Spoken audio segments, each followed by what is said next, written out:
Okay, so you're here to learn how to make an expensive circle, huh? Well, buckle up, it's gonna be quite the ride. Okay, this is the first part of the so-called tutorial series I've planned. It's still experimental, so if you have any ideas on how I can improve it, or any questions, you can message me or leave a comment. Just don't start with "how are you?" I can already answer it here. The answer is fine, I think.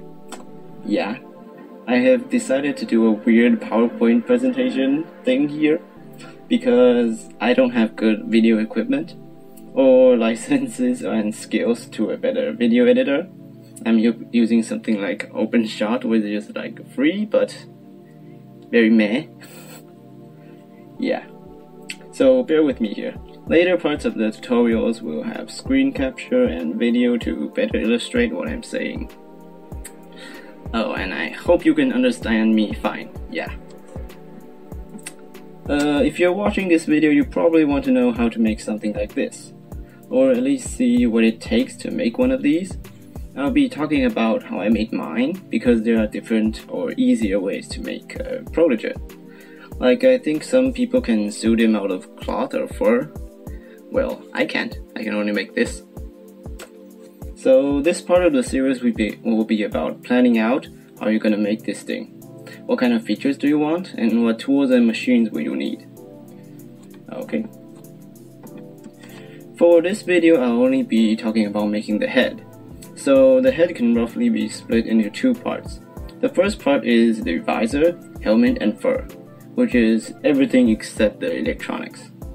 The second part will of course be about the electronics and coding.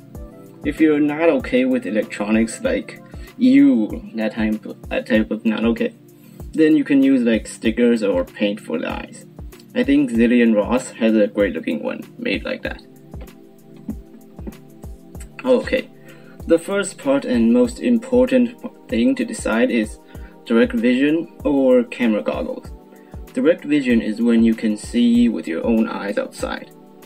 Yeah, and camera goggles means using a VR headset or FPV goggles. FPV stands for flight point view, basically like people fly drones with them. I have a chart here with pros and cons of all of them. Direct vision is my favorite because it doesn't take up any space, it doesn't take up any batteries, and it's the easiest to implement.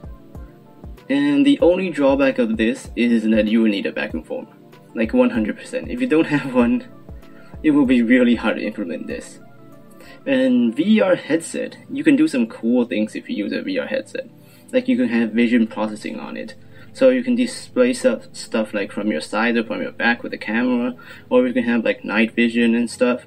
And you can have some on-screen display, which means that you can read like battery life, what face you're displaying and stuff. The cons are actually pretty huge for this one, because VR headsets require a certain amount of space to work, and they like to draw a lot of power. You need like a PC to run it. And the biggest con for me is actually the high delay. Like the time between the frame rendering and displaying to your head will cause like a tiny amount of delay, and that delay will cause like motion sickness. For me, it's really bad.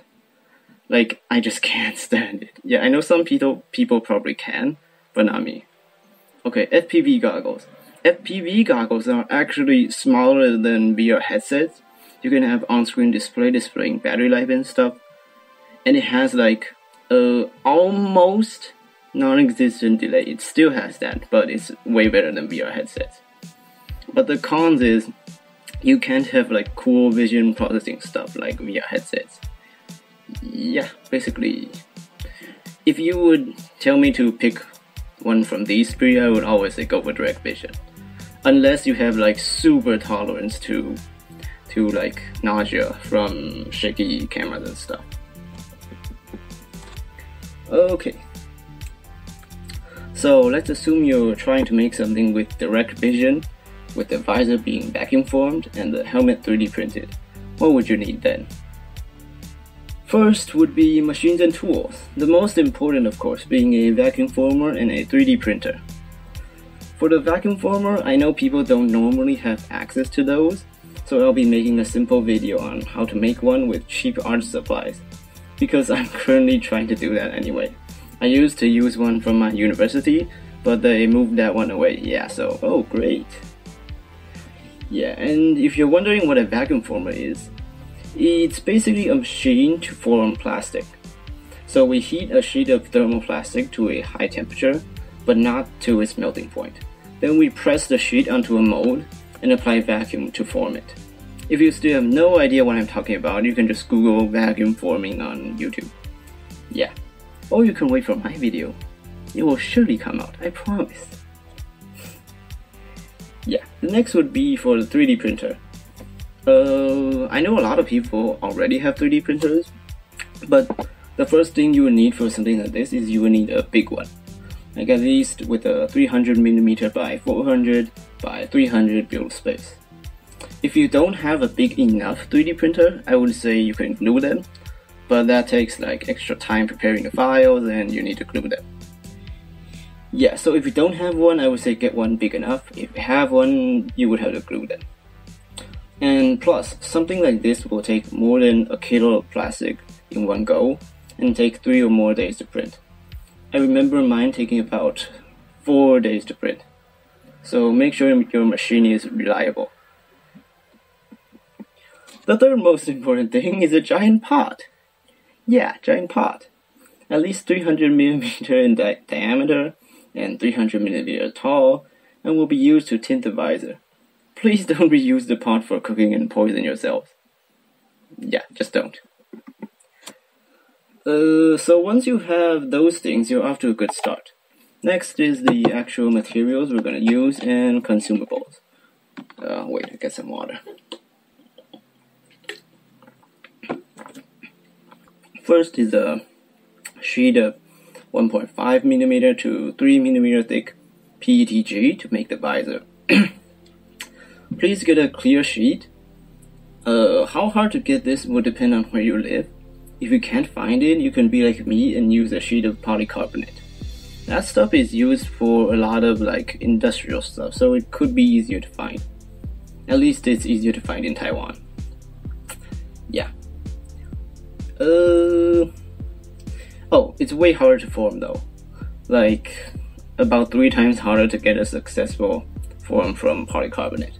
But the plus side is, it's the stuff people make safety glasses with. So if somebody tries to attack me with like a knife or something, I guess I'm safe? Possibly? And don't use acrylic sheets for this. It's really hard to form and it's brittle. Unless you just happen to have a industrial grade temperature controlled vacuum former by your side. In that case, contact me. Then, last thing is, if you're living in America, I think they'd actually use brand names rather than material names for their sheets of plastic. So you may find stuff like called plexiglass, which is just acrylic, but with a name. So in that case, be sure to look up on what the material is actually, what the material actually is. Okay. Next will be the dye to tint the visor. iDye Poly is your best choice. It's just the best choice. If you can't find that, then you're like me, and you will need to find an alternative. In Taiwan, I could only find some plastic dye that worked, so yeah. Get iDye Poly. And don't use spray tint. It sucks. It's bad. Don't. That's it for the visor. On to the helmet. You will need at least 2 kilograms of PLA or PETG to make both the helmet and the mold for the visor. And that is not counting in any failures. So I recommend getting plenty. And don't use ABS because it's just hard to print, likes to crack, and just not worth it. If your machine can print PETG, then it's a better choice because it's easier to sand than PLA and will save time later on.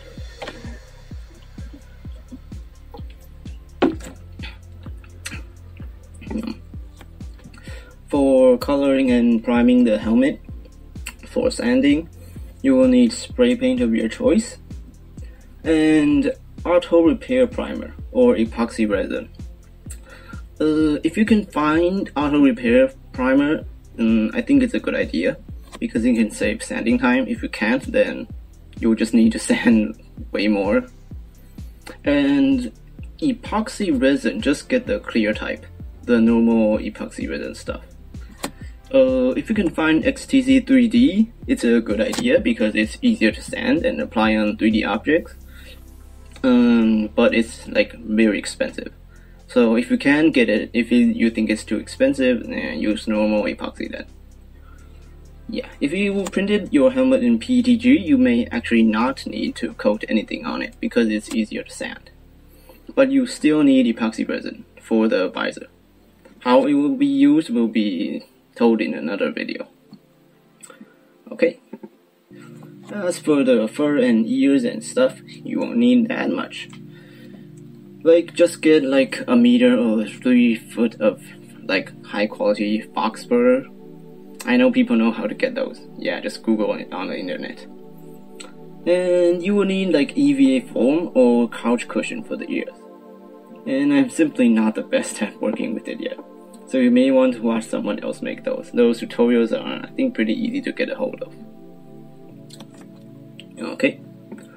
Other supplies include sewing supplies for the fur, shaver for the fur, hot glue for a ton of stuff, measuring tape for measuring, hopefully a caliper for even better measuring, duct tape, masking tape, an accurate scale for the resin, some paper cups, gloves, popsicle sticks, and the resin itself,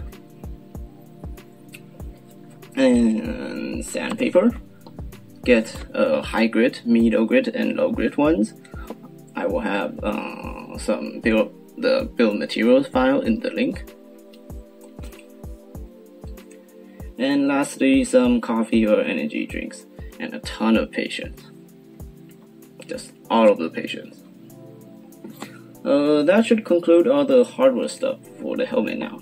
And now onto the skills you will need. Okay, first and most importantly, you will need some form of 3D CAD modeling skill. I know it sounds spooky.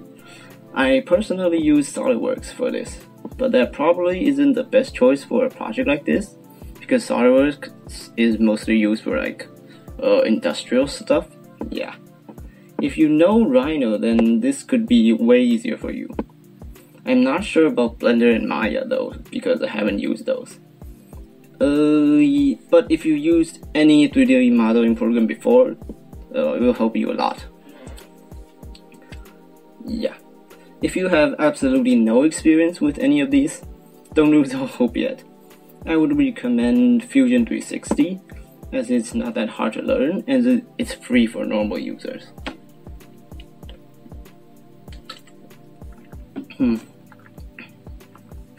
I will of course have a walkthrough on how to model the stuff. But don't expect me to take you very detailedly from start to finish, because then everyone's helmet would just look the same, and that would be no fun. Drawing CAD is kind of like normal drawing though. Once you know what to do, you can practice a lot and improve your skills to make great things. I think I'll have a simple tutorial on Fusion 360 if people want that. Okay. Next would be overall DIY skills and working with resin. Some of the things done in this tutorial will be dangerous, and you can cause serious damage to you. So I recommend, if you're not an adult yet, to get some help. I'll try to demonstrate all the stuff safely, but I can't take responsibility if you injure yourself doing this. A steady hand and patience will be your best friend here. Okay, that concludes everything except the electronics, which will have its own video, since this one's gone on a bit too long already. I know it seems very hard to make, but that's because it is.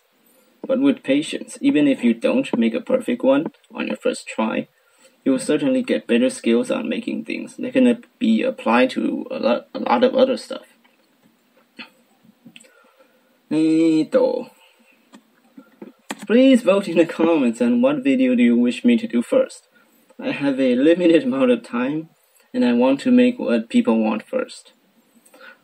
So that would be, how to make a cheap vacuum former, how to model out the visor and helmet, electronics bill of materials and plotting it out, LED programming tutorials, or stop making tutorials, I want a commission. Yeah, pick one of those. I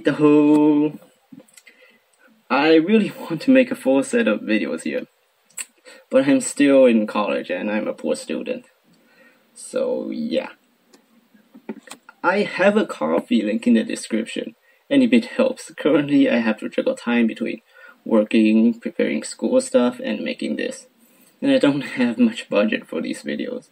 Any money you donate will go into funding better video equipment, building the vacuum former so I can do commissions, and coffee to cleanse my soul. Thank you and have a nice day.